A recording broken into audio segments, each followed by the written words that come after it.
양소영 변호사의 상담소, 양담소를 찾아주신 여러분 환영합니다. 양소영입니다. A씨는 출근을 늦게 해 직장 상사로부터 자주 질책을 받았습니다. A씨는 이런 사실에 앙심을 품게 됐는데요. A씨는 회사를 그만둔 뒤 몰래 사무실을 찾아가서 직장 상사의 옷과 구두, 서랍에 아이스크림 테러를 합니다. A씨의 어이없는 복수는 여기서 그치지 않았습니다. 직장 상사가 애지중지 돌보던 물고기를 세정제를 넣어 죽이기도 합니다. 결국 재물 손괴 혐의로 재판에 넘겨진 A씨. 어떻게 됐을까요? 법무법인 승인 양소영 변호사입니다. 저는 이걸 읽다 보니까 얼마 전에 봤던 드라마 갑자기 DP가 생각이 좀 났습니다. 자, 아이스크림 테러, 뭔가 유치한 장난처럼 보이기도 하는데요. 재물 손괴죄는 값이 나가는 물건을 망가뜨렸을 때만 해당하는 죄가 아닙니다. 일시적으로 이용을 못하게 만드는 것도 해당됩니다. 더군다나 A씨는 상사가 아끼던 물고기들을 죽게 만들었는데요. 상사가 평소 어항관리에 정성을 기울인 점으로 볼 때 이 물고기들 사실은 경제적 가치 이상의 의미가 있는 물건이 될 수 있습니다. 법정에 간 이 사건, 현행법상 동물이 소유물로 여겨지는 만큼 재물손괴죄가 적용이 됐고요. 법원은 A씨에게 벌금 100만 원을 선고했습니다. 몰래 사무실에 들어가서 상사의 물건을 망가뜨린 행동은 죄질이 나쁘지만 전과가 없고 경제적으로 곤란한 사정이었다는 점을 고려해서 벌금형으로 선고를 했다고 합니다. 최근에는 재물손괴 범위를 매우 폭넓게 해석하는 추세인데요. 지난해 기억나시는지 모르겠습니다. 식사하는 아내 반찬과 찌개에 침을 뱉은 남편도 재물손괴 혐의로 법원에 넘겨졌고요. 벌금 50만 원을 선고하기도 했습니다. 타인의 물건에 대해서 망가뜨린 행위, 사용하지 못하는 행위. 자, 이제는 전에는 허용했던 그 유치한 장난 같은 부분들에 대해서 이에 대해서 고소가 늘고 있고 이에 대해서 처벌도 되고 있으니까 주의하셔야 될 것 같습니다. 화나고 답답하고 억울한 당신의 법률 고민 함께 풀어볼게요. 오늘은 백수현 변호사님과 함께 하겠습니다. 변호사님 안녕하세요. 안녕하세요. 최근에 그 부동산 가격이 상승하면서요. 이것도 이혼 재판과 관련해서 조금 영향이 있습니까? 네, 그렇습니다. 이제 소송을 시작할 때 그리고 재판이 거의 끝나갈 때 이제 부동산 가격의 차이가 큰 경우가 많이 벌어지고 있거든요. 네. 그러니까 재산 가치가 사실 오른 거라서 좋기는 하지만 아무래도 이제 부동산을 갖게 되는 쪽에서는 상대방한테 이제 돈을 정산을 해줘야 되는데 그 정산금이 커지는 게 있으니까 사실상 부담이 늘어난 것이라고 그런 볼 수 부분이 있습니다. 있죠. 네. 재산 분할 금액이 이제 커지니까 네. 이걸 지급해야 되는 입장에서는 그 큰 금액을 갑자기 마련하기가 쉽지가 않은 부분이 있겠군요. 네. 그래서 오늘은 부동산 가격 상승으로 어떤 일이 지금 벌어지는지 사연으로 한번 만나보겠습니다. 결혼 7년 차인 저희 부부는 신혼 때부터 맞지 않았습니다. 아이가 생기고서는 육아와 가사 분담 문제로 갈등이 더욱 커졌고요. 맞벌이를 해서 육아를 친정엄마가 도와줬지만 남편과의 불화는 좀처럼 해결점을 찾기 힘들었습니다. 결국 잠시 떨어져 지내보기로 하고 별거를 시작했는데요. 그 기간이 벌써 2년을 넘기고 있습니다. 이제 남편도 저도 이혼을 원하고 있습니다. 하지만 재산 분할 문제는 협의가 되질 않는 상황입니다. 아파트 한 채가 있는데요. 결혼 4년 차에 남편 명의 청약 통장으로 아파트 청약에 당첨이 됐고 계약금과 중도금 반 정도를 납입한 상태에서 별거를 시작하게 되었습니다. 별거하던 중에 남편이 나머지 중도금과 잔금을 납입하고 남편 명의로 소유권 이전 등기를 했습니다. 현재 분양 대금보다 아파트 시가가 많이 오른 상태입니다. 남편은 별거하는 중에 가격이 올랐고 중도금 일부와 잔금을 자신이 혼자 냈으니 같이 납입한 분양 대금만 나누자고 합니다. 하지만 별거 전까지 저도 돈을 벌면서 분양 계약금과 중도금 절반을 납입을 했고 별거 기간 동안에는 저 혼자 아이를 양육해 왔는데 남편 주장대로 분양 대금만 나누는 거는 너무 억울합니다. 이런 경우 재산 분할이 어떻게 될까요?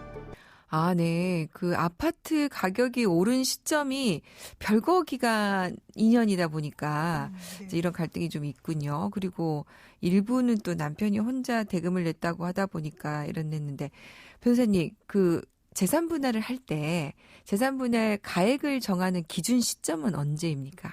그 재산 분할을 할 때 그 재산이 있고 그 네. 가액이 있는데 그걸 정하는 기준 시점은 이혼 소송의 사실심 변론 종결일, 그러니까 재판이 마무리되는 시점이라고 이해를 하시면 좋을 것 같습니다. 네. 소송을 시작할 때 가액이 있고 재판이 끝나갈 때 가액이 있다면 재판이 끝나갈 때 가액이 기준이다라고 이제 이해를 하시면 좀 쉬우실 것 같습니다. 네.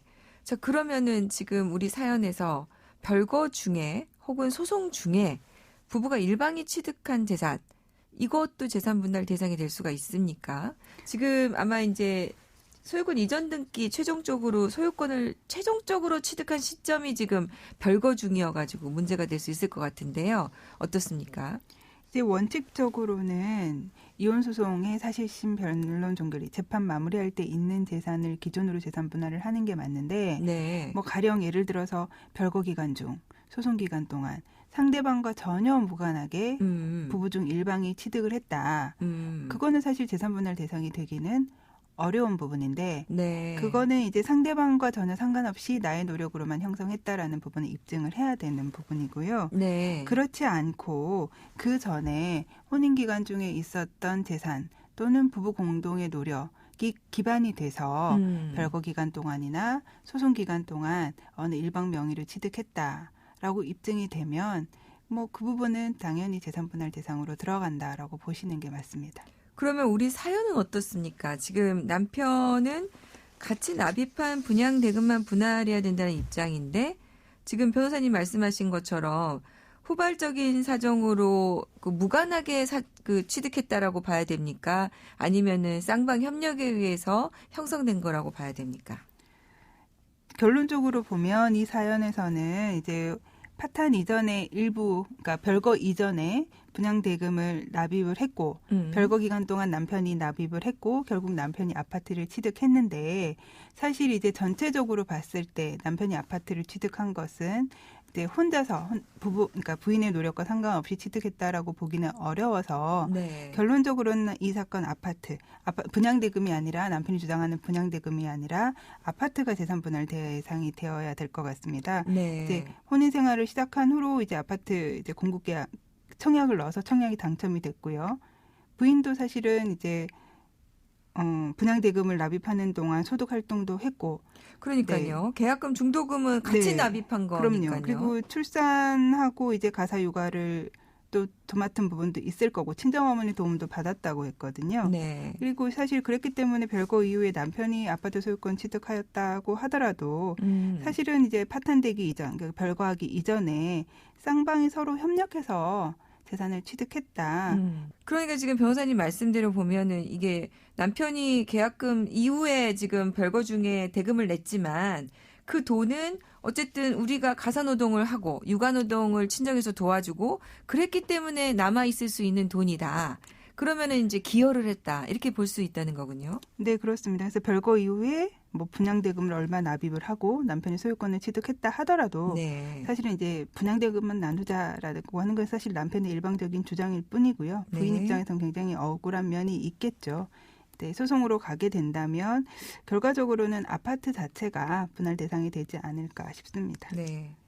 남편 입장에서는 조금 억울해 보이기도 합니다. 지금 어떻습니까?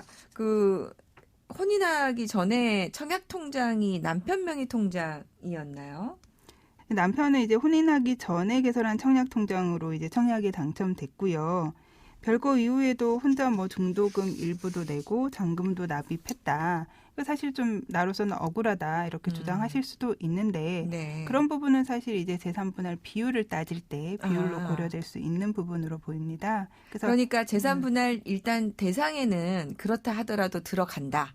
그렇지만 그런 이제 일부 납입한 부분이 입증이 잘 되고 본인이 개설했던 것들이 입증이 잘 된다면 비율로는 조금 더 남편에게 유리하게 조정될 수 있다. 이렇게 결론이 되는 건가요? 있습니다. 그래서 만약에 이제 두 분이 서로 협의가 안 돼서 네. 소송까지 가게 된다라고 하면 이제 사연 주신 이제 부인 입장에서는 그 전에 별거 이전에 소득 활동을 했던 내역, 그다음에 분양대금을 납입할 때 본인이 기여한 부분, 그다음 생활비를 분담한 부분, 그리고 자녀를 이제 별거 기간 동안 키우면서 양육비를 분담한 부분, 이런 부분들을 좀 꼼꼼히 챙겨서 주장을 하시면 또 부인 입장에서도 재산 분할 비율을 정할 때 유리한 부분으로 고려될 수 있을 것 같습니다. 네. 또 어떻게 생각을 해보면 남편 입장에서 그렇게 억울할 것도 아닌 게 사실은 이제 본인이 청약통장이 있었지만 그 전에 계약금과 중도금을 납입할 당시에 부인의 도움이 없었다면 이게 이제 끝까지 이 지금 아파트 분양 계약이 유지될 수 있었을 것이냐. 이렇게 생각을 해본다면 사실 부인의 기여도가 인정되는 게 맞을 것 같고요. 변호사님 어떻습니까? 실제 사례에서 이렇게 해서 재산분할 비율을 인정받은 사례가 있으셨습니까?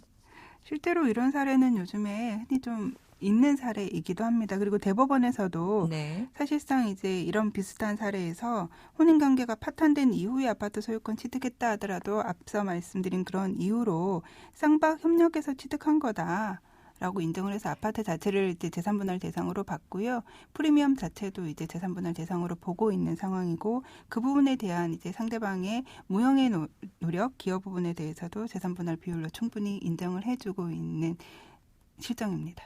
아, 네. 오늘 최근에 이제 부동산 시세가 올라가면서 네. 이 프리미엄 부분을 나눠야 된다, 안 나눠야 된다. 뭐 이렇게 재산분할 관련해서 갈등이 있으신 분들이 많으실 것 같은데 백 변호사님 도움 말씀 감사합니다. 네, 고맙습니다. 양소영 변호사의 상담소 양담소는 내일 또 문을 엽니다. 부활, 그때가 지금이라면 들려드릴게요. 양소영이었습니다.